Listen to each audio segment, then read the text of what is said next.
Dr. Shahana, what an awesome treasure it is to have you on the podcast show today. So, as we talked about earlier, mental health is a big topic today, and it is something that you practice. So, and what the audience loves to hear and love to resonate with are stories. And I know that you have a story, and I would love for you to share it here with all the listeners, because I think it's amazing what you do and how you kind of were able to recognize that within yourself. Well, thanks so much for having me. It's such a pleasure to be here. So, just a bit of context, I practiced in British Columbia, so it's a bit of a different healthcare system for sure. I'm a family physician. I never thought I would go into the area of adolescent medicine, but it somehow fell into my lap. And it was one of those things where I think I grew up. We all know that experience where you go to the mall and you see those kids that you just feel maybe a little bit uncomfortable around. They could be smoking, they could be covered in tattoos. And I was always kind of taught that you cross the road and you walk on the other side. And it wasn't almost so explicit as that, but it was this idea that that's the right thing to do. You don't want to be associated with, quote unquote, those kids. So when I went into practice and I found myself in practice with a whole bunch of those kids, my first instinct was to run away, was to kind of feel that I have nothing to relate to. And more so that I was actually worried about being judged. I thought that they're not going to like me. They're not going to resonate with me. They're not going to listen to me for sure. And you know what the funniest part I found was that one-on-one, when you actually start talking to them, they're just like you and I. They're the same. They have a story. And more often than not, they have a heck of a lot more grit and resiliency than I will ever imagine I could have in my life. Because often they haven't had the best start. I always say privilege begets privilege, right? When you've grown up in the foster care system, when you've grown up not knowing who your parents are, one of the most common questions I ask them is, tell me, what does your family look like? What is your typical childhood? Just tell me about that. And I'll often get these looks like, what typical childhood? There's no typical to them, right? It's not having the Sunday dinners with the two siblings, with the, nothing like that too. So I've actually learned a lot more from them, but it wasn't until I became a patient did I actually join the ranks. Did I actually believe that? See, for the longest time, I thought mental health is a you disease. It's a you problem. It's not a me problem. My 12 years of postgraduate education, my privilege, my economic situation should all buffer me from that, right? I don't fall into that category, right? I will help you. I will support you. I will counsel you. But that isn't, I'm too, and the word is, I'm too good for that, right? And until it literally took me a year to recognize symptoms that I would have recognized in a second in another patient, it took me a year to recognize it within myself. Did I go, oh, this thing doesn't discriminate, does it? No, right. So, and that's kind of what added that extra layer of understanding now. So when I look at a patient, we kind of picture depression as crying in your bed, anxiety as, having that panic attack and flight and fight response. And of course, those are the stereotypical things, but sometimes it's not like that. Right. Sometimes I always call it the three amigos of mental health. It's the boredom. It's the sheer boredom. It's the numbness. My mom used to ask me when I was going through what I call my rock bottom. She's like, Shahana, just tell me what you feel. Just tell it to me so I can help you. I feel nothing. Wow. I feel nothing, right? Wow. And loneliness. Those are the three most common missed symptoms of mental health: boredom, numbness, and sheer and utter loneliness. And yeah, there's a whole stigma to it as well, right? So, I know a little bit about your story, and I'd love for you to repeat it, because you have three beautiful boys, but something happened after the birth of your first child, which you speak to in your TED Talk, which I will reference in the show notes. But tell us, let's unpack that story here because I think it's so great for us. It's like the shoemaker's daughter who didn't have the good shoes, right? Tell us that Absolutely. story. And I have to say that when I gave my TED Talk in 2019, it was I was 3 months postpartum after the birth of my third son. So when I Mm, stood up onto that stage, I shared with the audience an accepted viewpoint of my mental health. I stayed safe. I told the audience that I had postpartum anxiety and panic attacks. And some might disagree with me, but I think we've reached a point in our society where anxiety and depression are the much sexier terms of mental health. They're the much more yeah, accepted terms of mental health. yeah. If I tell you the word schizophrenia or bipolar or OCD or suicidality, I'm going to take a big, giant step back. That's Mm, too much. It's right. too uncomfortable. It's too crazy. It's too whatever you want to fill in the blank with. So the truth, the real truth, is that I didn't start suffering when I was postpartum. I started having symptoms when I was 4. Wow. Yeah. So when I was 4, the earliest memories I have are having these thoughts that would bring me to my knees, these awful, intrusive thoughts, whether it be, could I harm somebody else? Could I do damage to somebody else? And it started off maybe quite innocently. You might hear a curse word, but for somebody, they might hear it and they think, oh, that's a bad word, I'll let it go. For me, I couldn't let that thought go. It was a sticky thought. And I didn't know this was 30 some odd years ago. So I did what every child probably does, is you tell a trusted guardian or a parent. And my mom certainly didn't know what was going on. And I Right. think at that time she was afraid. She thought, if I brought you for help, they are going to drug you. They are going to give you medication. They are going. So she did what every good parent does. And she just tried to counsel me through it. And although that was maybe sound advice, what that left me with, and what that leaves many children and many adults for that matter, is this idea that I'm not normal. Something is Mm, wrong with me. And I think when I see patients now, it doesn't matter what symptom they tell me, one of the best things I can do for them is that I've heard this before. You're not the yeah. only one. Right? We Right. always want to say you are unique as a snowflake, but nobody wants to be unique in mental health. Nobody That's wants to right. go, oh, like I never heard of that before. Like, that's not what Right. you want to lead with. So that has taught me and I think a lot of doctors do that. They're like, Wow. oh, that sounds funny. So it doesn't have to be even your words, it's your eyes, it's your body Mm, language, it's leaning in or out. So because I walked this walk for my life until I hit medical school. So some odd 20 years later, when I was sitting in a medical school lecture and a slide flashed before me in psychiatry, and it showed all the subtypes of anxiety, social anxiety, agoraphobia, PTSD, OCD. And I thought, okay, fine. But under us in small, small, small print under OCD, it said subtype, intrusive only. Type, like just you only get the intrusive thoughts, what's called pure OCD. It accounts for 1% of OCD. So it's not that common, but interesting. I think it's not that common because we don't talk about it. We don't talk about it. Right. No. And when Mm, you think of OCD in the movies, or if celebrities have OCD, they think of the compulsions, the hand washing, right. the constant checking. So Right. that kind of behavior is hard to miss because you're missing work because you're checking things so much.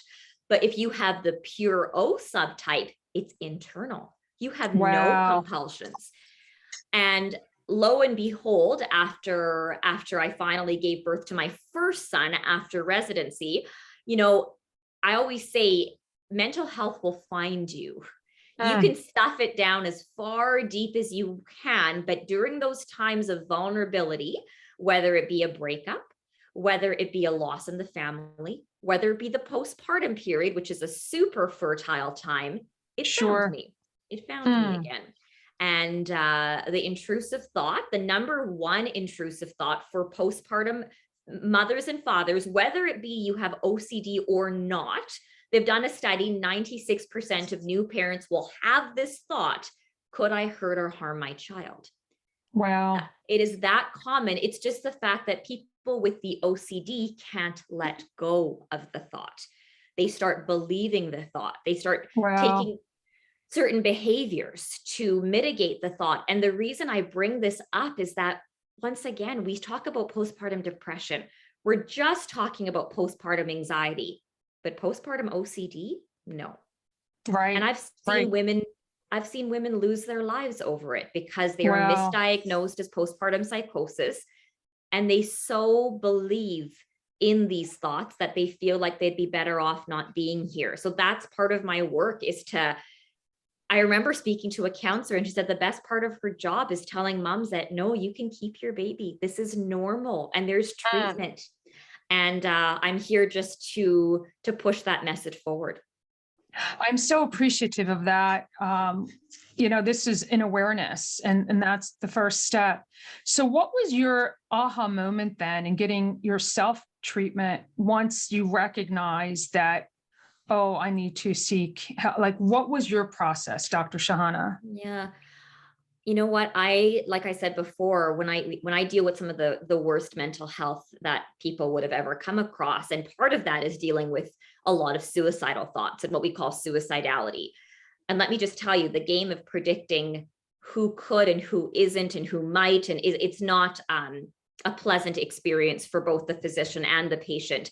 And it takes I think, a very strong therapeutic relationship. But until I found myself having those thoughts in the patient role, did I finally snap to it and go, oh my word, like if I was my own physician, here I am actively having these thoughts, actively thinking that me not being here for my son is the best way out. That was my wake-up call, because it wasn't just this casual thought. It became a thought of hope.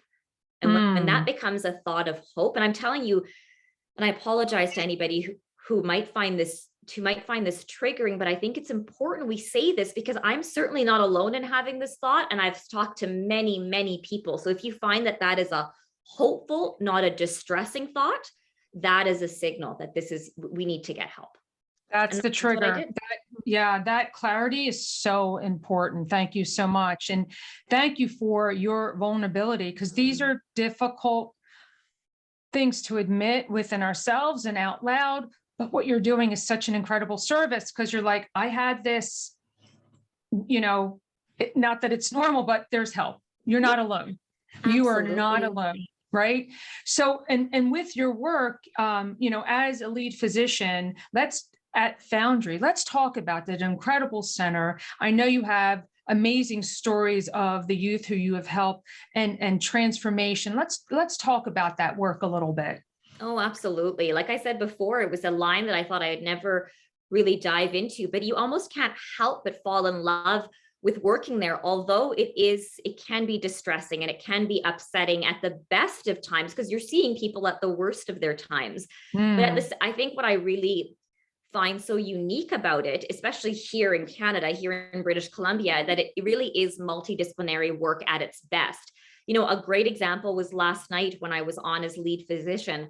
I saw a patient who came in and we're a walk-in clinic, so you can come in, no appointment needed. So we do that to increase accessibility. It's for the ages between 12 and 24. So I could see you for your sprained ankle, to your headache, to the fact that you're having early psychosis signs. Like it could be anything in between, right? Anything. And most people, and of course we see, along with the mental health, the other layer of that is a lot of sexual health, unwanted pregnancies, contraceptive planning, sexually transmitted infections, all of that. So yesterday it was kind of a classic where you have a patient who comes in, for a completely unrelated reason. It was a sprained ankle, for example. So as we're talking about this sprained ankle, I can tell, and you can pick up on the body language, right? You can pick up on the rounding of the shoulders, not making eye contact, all of that sort of thing. And I started to ask about home life, and I soon found out that she's living with her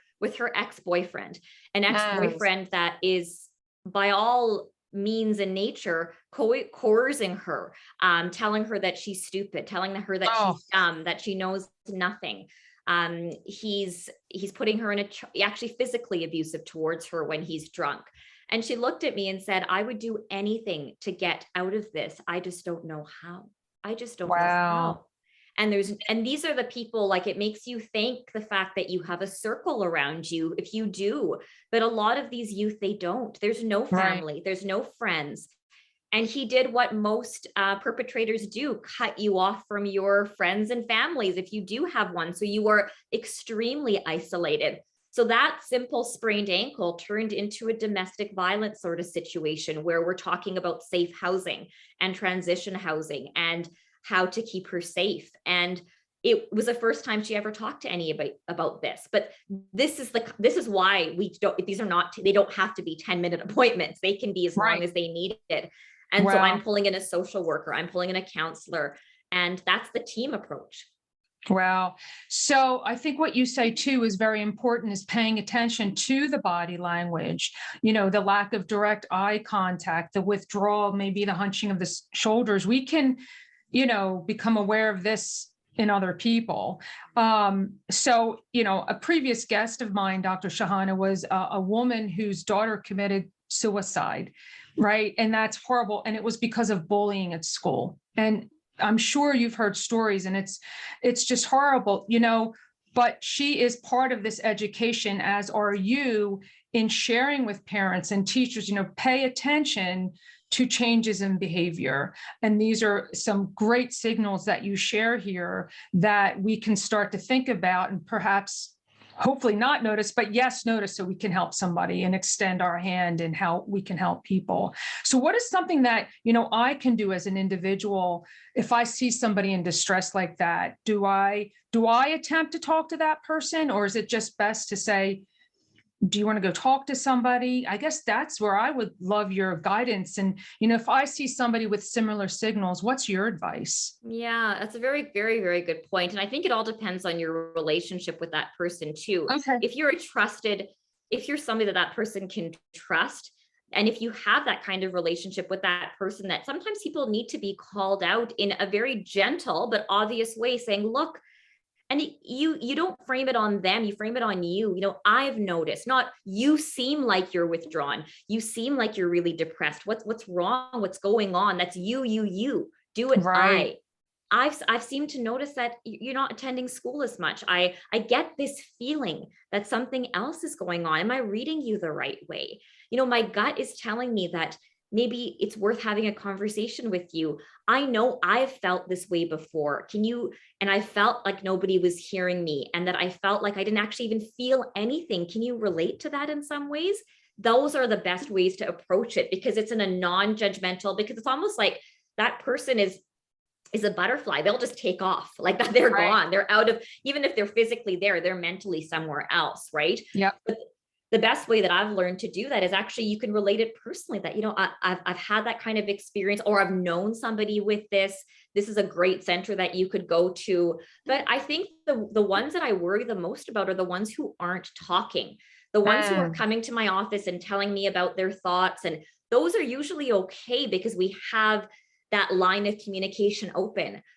But one thing I never understood to the depths of it until one patient told me. She just looked at me and said, Dr. Shahana, the pain. What do I do with the pain? Oh. And I said, what pain?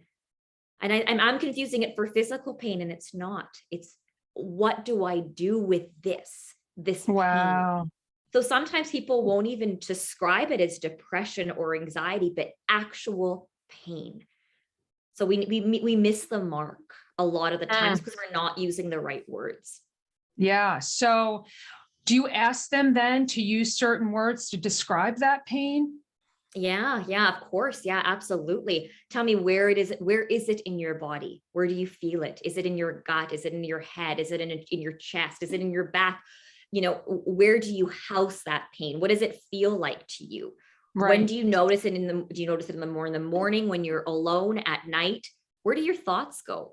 The most common question that a mentor of mine told me to ask youth, because approaching this whole subject can be very, very daunting as a healthcare practitioner, but I think a light but yet powerful question to ask is that, if there was a button, and if you could push that button and it would all be over, all be over, would you push that button? And I would say about 70% of the time, the answer I get is yes. Oh, yes. That breaks my heart. I know. Wow. Wow. But then we unpack it. That then why? That then how can we support you in that? And I think what I try to focus on too, more than anything, is that of course we can't change the past, and they've been through a lot in their past, but I use the words, you're so wise. You have Mm, so much to share.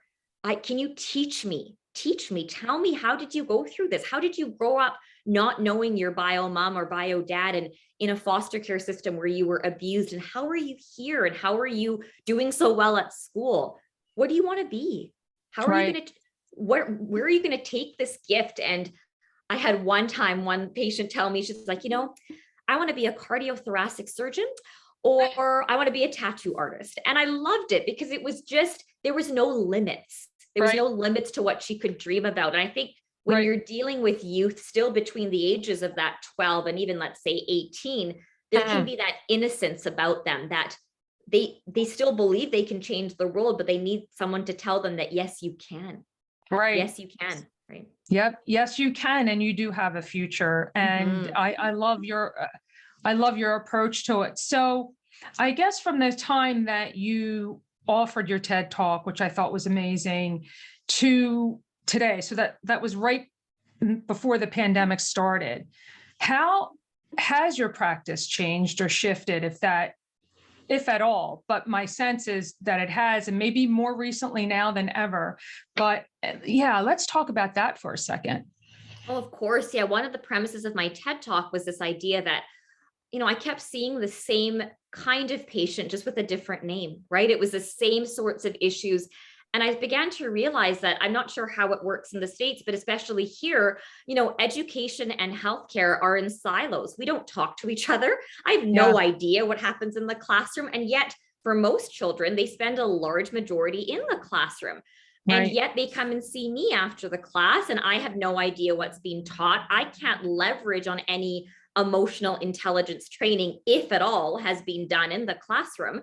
And I certainly don't know, I don't have eyeballs on them in the class. So it was this idea of, how do we start to break down these silos and actually start to come at the same table for this issue that's pervasive amongst our society, whether in North America and in other areas too. And the outcome of that has really been me working within a school. So now I Mm, actually go not just at the Foundry, but I'm actually in a school where kids end up going to the school if they can't be in a regular school system for whatever reason. right. So they've had to be asked to leave, they've wanted to leave, they need a different pace, they might be new moms, all sorts of things. And so it's a very unique, but a very robust group of students. And I'm there at least once a week in this little portable, and we make it work. We don't have much Right. equipment, but Right.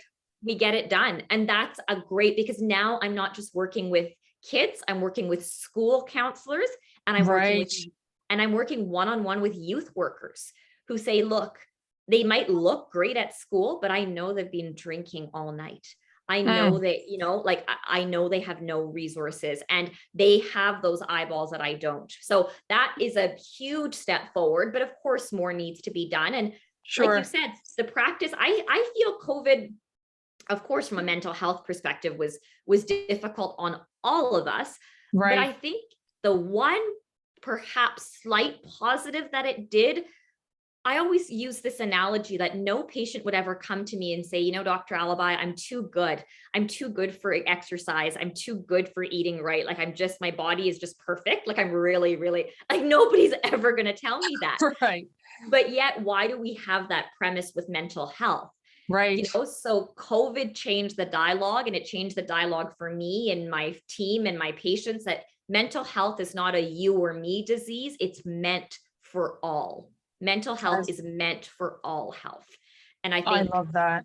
we have no choice in but now to actually recognize that. Right. And no choice, because the topic is prevalent, and that's why your work is so important. So let's shift a little bit to, because you have a framework that kind of talks about happiness, and I love to speak to that topic because happiness is an inside job, right? And you have like, how can we train ourselves? What can we change within ourselves to be happy? Like, what do you suggest? Oh, I love that. Yeah, this is something I'm so passionate about because, like I always say, 12 years of postgraduate education, no one ever told me this. I didn't Right? know. I studied kinesiology, I studied nutrition. I thought, okay, I'm down, I got this. But no, I had nothing. So this was hard for me. And I only wish somebody had told me how my brain works. But if I just back up for just a quick second, Please. before we even go into this, we have to understand that why do we care about ourselves? Like, if we didn't care about ourselves, why have this conversation? And I think we use the word self-love way too much. It's kind of like other words that have been overused in the English language. But what if we talk about self-acknowledgement? What Mm. if you take a second to think of all the things that have happened in your life on one side of a column, and on the other side of a column, you use your qualities, your strengths, and your abilities that have allowed you to surpass those obstacles, for example. We always can criticize and critique ourselves, but we're never curious. We're never curious as to, oh my word, I did make it through that divorce, didn't I? You know, I Wow. lost my job and I'm still here. I went through that health struggle and I'm continuing on.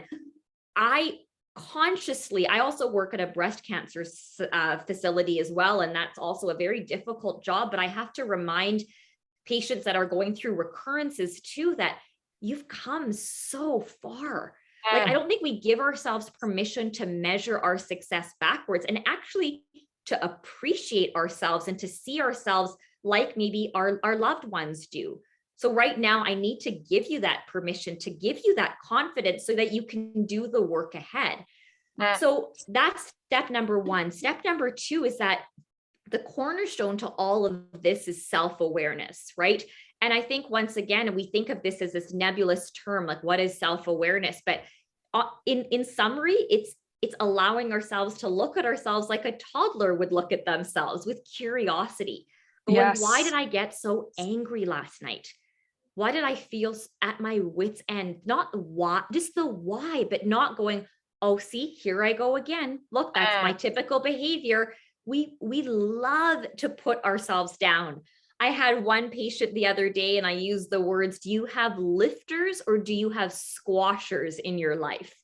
Who do you have? Do you have a lifter or a squasher? Lifter or squasher. squasher? And it was lovely because it was language that she as a 14-year-old could understand. And she's like, Dr. Shahana, they're all squashers. They just want to squash me down. But I kind of reminded her, you're doing that to yourself too. You constantly put yourself down. And the next level of that is that you need to understand that that dialogue, that voice in your head, that tape, it's not you. Emotions are biology and biography. They're both, right? There's the childhood experiences. When you were a little baby that was born, you didn't have that critiquing voice in your head going, oh shoot, why did I poop in my diaper again? Like, you didn't do that, right? That was that voice in your head is the voice of your parents, is the voice of your teacher, is the voice of your friends, is the voice of your lived experiences. So we need to separate ourselves from that. And we can only do that. If you can imagine a skeleton, you have to have something to fall back on, something to go that I'm being curious about myself because I appreciate myself, but I know I have some sort of skeletal frame that I feel worthy. Yes. And this is the difference between identity and your values. We live in an identity-rich society that even if I've gone on other podcasts, they say, well, tell me who you are. Well, I could say I'm a mom of 3 boys under 6, and I'm a physician, and I'm this, and I'm that. That doesn't matter. That doesn't matter at all, because when you go to a dinner party, those people are walking away in 10 seconds. They don't care who you are. And the thing is that we don't realize that who you are today and who you are in even a year from now are completely different. So it's that skeletal frame that you can lean back on is your value system. I love that. Right? I had a young girl one time in the office, and it was so funny. We're talking and she's sharing some really in-depth stuff with me, and I can see a spider on the wall. And I'm terrified of spiders. And I'm trying to concentrate on her, but I can't, because all I can focus on is the spider. And she looks and follows my gaze and she goes, oh, do you want me to take care of that? And I said, yes, thank you. This is amazing. Thank you. So I hand her a Kleenex thinking she's going to take care of it, meaning squash it. And she looks back at me with the most seething look in her eyes and says, I don't kill things. I don't kill things. And I said, oh, I'm sorry. And she's like, you have a cup. I said, okay, I got her a cup. And she, let the little critter outside and all was well. And it was this moment of, we might not have shared the same value systems in the choice of behaviors, the choice of how she dressed, the choice of her decisions, her value. She was so staunch in that. And I called her out on that. I said, I so applaud you for this, because here I am ready to kill this thing. And you are going, no, this is not what I believe in. So we use that as leverage to frame, well, what else do you care so deeply about? Oh, that's beautiful. Right. And I think we need to remind ourselves of that, because the other premise is the only reason you're having an emotion is because you care about it. If you didn't care about it, you wouldn't be having an emotion. So emotions leave you clues. Emotions are just energy in motion. They just come and they go. The problem is that we get stuck in our emotions, and we don't get stuck in the sensations. We get stuck in the story. Yes, we do. We love a good story, don't we? Like, my favorite story is feeling sorry for myself. I'll call myself out right now. It's poor me. It's the mom that does everything. It's the working mom. It's the mom who has to cook. Look at me and feel sorry for me, right? Right. Behind your story, you find your significance. You find what you crave significance for. And boy, do I crave significance for the doing it all mom. And that's why when you go to a party or you go and, talk to somebody and they're like blabbering at you of everything that they have accomplished, you should take a step back and go, oh, they crave significance. We all do. We all do. Different flavor. It's just a different flavor of it. And we want it from our spouses and we want it from our kids, but we don't get it. And therefore we seek it. We try to get our dopamine hits in other ways: food, alcohol, Netflix. The list goes on and on. Social media, we compare ourselves. Absolutely. Do whatever. Absolutely. Or we post incessantly saying, look at me, look, I've got it all together, right? Right. And a picture is not worth 1,000 words, is it? Because it's just a split second. So I think it's all of this. It's understanding that your emotions have a beginning, middle, and end, but we get stuck in the middle because we get stuck in our story. And I always say that you're the best salesperson you will ever meet, because boy, can you sell yourself that story. Yep, indeed. Indeed. And I'm not saying it's not true. I'm sure your parts of your story are true, but you got to ask yourself, does it serve you? Does me feeling pitiful for myself, does me feeling sorry for myself serve me? Oh, it feels good. It's like a warm, cozy bed on a Sunday morning that you don't want to get out of. So I think this is a mistake that our society also makes. We go, you have a feeling, snap out of it. It's the snap out of it. Well, you can't snap out of it until you've gone through the emotional loop, until you've felt the feeling. So feel it. Sit down, feel sorry for yourself, feel angry, feel frustrated, feel it. I encourage you to feel it. We are in a feeling-less society because we're so afraid of uncomfortable emotions. I'm giving you permission, but then just ask yourself, how long? Is it today? Is it tomorrow? Is it a week from now? Whatever the case might be. And if you can legitimately say that emotion serves you well, then have at her. But most of the times it probably isn't, right? And that's where you need to learn to shift. Shift and pause, right? Or is that something different? No, very good question. I think we sometimes mistake shift as in a huge, 90-degree turn. I'm going to be happy and excited and everything is going to be great. A shifting is the movement of the head. It's as subtle as that. It's a conscious decision that if I'm stuck in this state, this is just no longer serving me. I always call it, there's two ways that you can approach this. You break the cycle or you break it down. If you break the cycle, it's like actually saying someone needs to break this cycle of inertia. Because I'll be honest, once I get in my loop of overwhelm, it's very, very hard for me to deplete it because I've had, years and years of practice at it. Those railroad tracks in my brain are well groomed, and that train just wants to go on that track. That's right. So I can shift it by asking myself, what do I want to do something physical in my body because we have a gateway to our mental health that's called our physical health, or do I want to shift it mentally? So if I want to shift it physically, for me, it's stepping outside, literally changing the room that I'm walking in, opening a door and saying, I'm going outside, going for a small walk, using temperature, hot drink, cold drink, ice cube, cold shower, warm bath.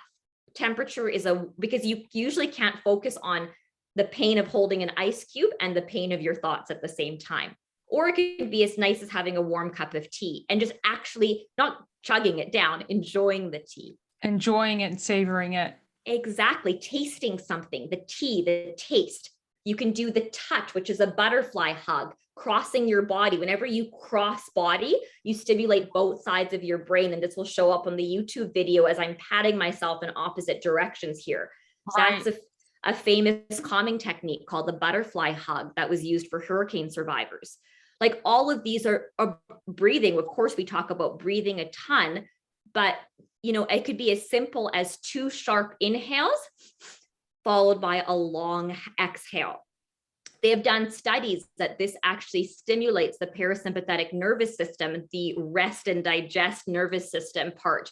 Because if you think about it, when you do the ugly cry, you do that 2 sharp inhales followed by an exhale. Yeah. Right. And I use that breathing technique to fall. If I have trouble falling asleep, Dr. Shahana, I use that breathing technique, that 2 quick and exhale, and it works because before I know it, it's morning. So thank you for bringing that up. And thank you for bringing up the shift in temperature and, taking a walk. I often mention that to my clients and my friends, and, just little things to shift and change. And it may seem small, but it has a big impact, right? In how we feel. Absolutely. And, it doesn't have to be like, we can talk about like, you're opening up the window and sticking your head out. Like you're doing something to actually physically break the cycle. And I always say, we spend so much time paying for our health insurance, disability insurance, travel insurance, but do any of us have a mental health insurance plan? No, none of us do. So I actually, when I talk to my youth, I get them to write it out. My triggers are ... Like, for example, for me, my triggers might be the bewitching hour with my kids, which all parents know is later in the evening and they're going a little bit crazy and I'm trying to make dinner. That's a prime time where I feel that flush of heat come through me, where I feel my heart racing.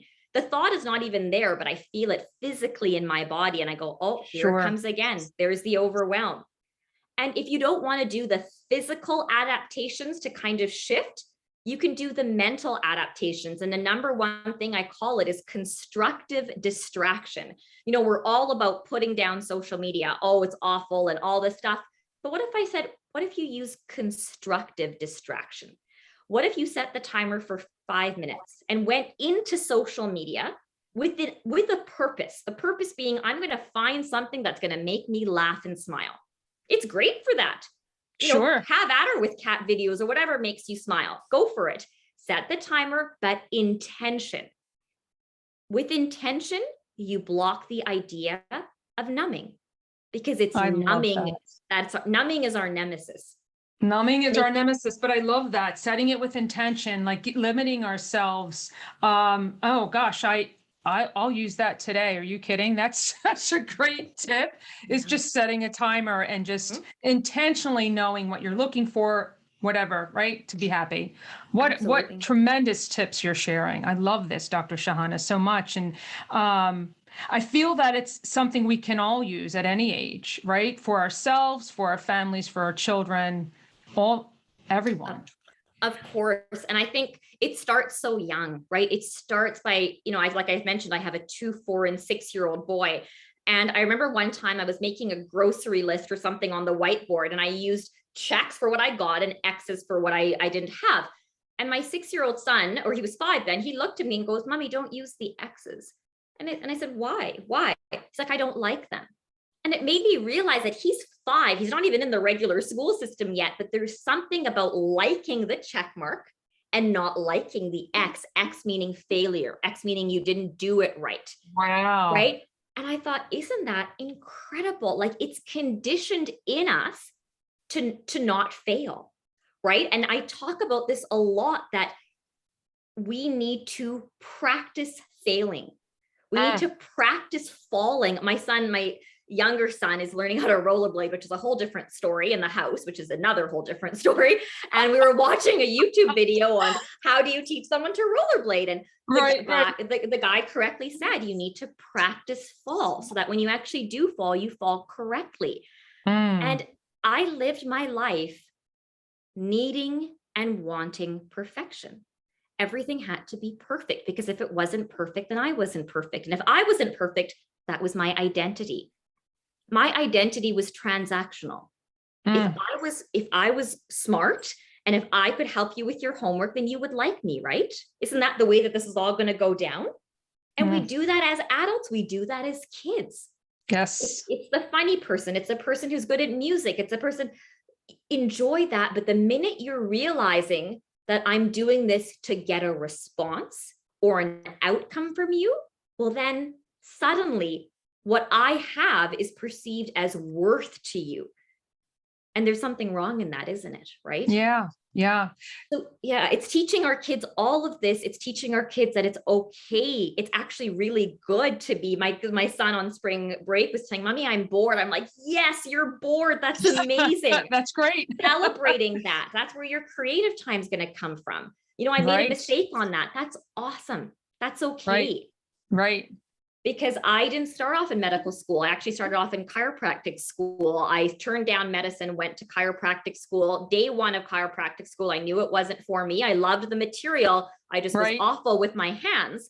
And I thought, I'm just going to continue, because the thought of admitting to my family and myself that I'd made a mistake and spent thousands of dollars and moved across the country was too much to bear, because I'd never failed before, right?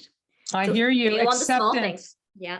Acceptance. We put so much value on acceptance. We've just gone through all the stages of life, pretty much as a child, as an adult, in college. We place so much value on that. And truly, to get to the happiness part, we need to see what makes us happy, right? It's making that shift. Well, the whole premise, this idea of I'm just going to work hard, and then I'm going to get success, and I'm going to be happy. I'm going to work hard, get success, and be happy. But guess what? It's a constant moving target, because the minute you achieve that New York Times bestseller, whatever the case might be, or the Olympic gold medal, like these are big achievements, these people are unhappy. So what if we changed our frame of reference and said, it's train your brain not to be happy, but to be content, work hard to help somebody else in some way, shape, or form. And the loop goes on, because you have no choice but to be happy if you help someone else. Like there's no other way of going about it.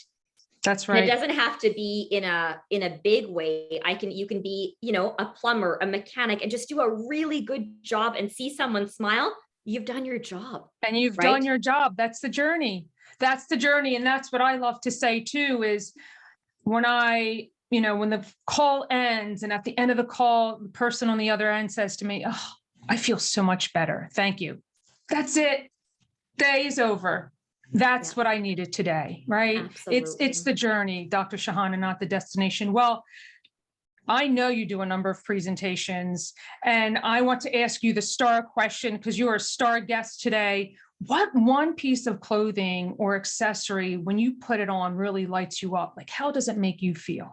Oh, I love that. Honestly, it's the necklace that I'm wearing right here. It's beautiful. Yeah. So I always do try to wear some sort of necklace. Usually it's this one. I don't usually change it. I'll sleep with it and everything too. And honestly, I think by wearing it, even if I'm in my mom clothes most of the time and I'm not at work, it has a semblance of making me feel special and put together, and gives you that little bit of sparkle when you look in the mirror. So I think it's something so simple as that. And it was given to me by a very, very close friend. That's wonderful. And that's what matters, the simplicity. I look for the same. So I so love this conversation. I so love connecting with you here. But if there's someone listening today, or when they listen to this show, perhaps another time, because I know I'm going to listen to it a few times myself on purpose, where can they find you, Dr. Shahana? Where's the best place for them to reach you? No, for sure. So you can go to my website, drshahana.com. There's a free quiz that you can take there, outlining the optimal health pyramid, just something that I created that once again puts the focus where it needs to be on thinking better and training your brain, and kind of completes the loop with this idea that where can you have impact and purpose and contribution. And that really drives your contentment. So you can do the free quiz there and sign up for my emails. And then on social media at the Dr. Shahana, and on Instagram mainly. And you can come say hi on LinkedIn too. Awesome. Well, I will put all of those links in the show notes and connect with you on all of those places if I haven't already. But thank you so much for your time. This has been a complete pleasure and joy and honor. I appreciate your time today, Dr. Shahana. My pleasure. I feel the same way. Thank you so much. Thank you so much.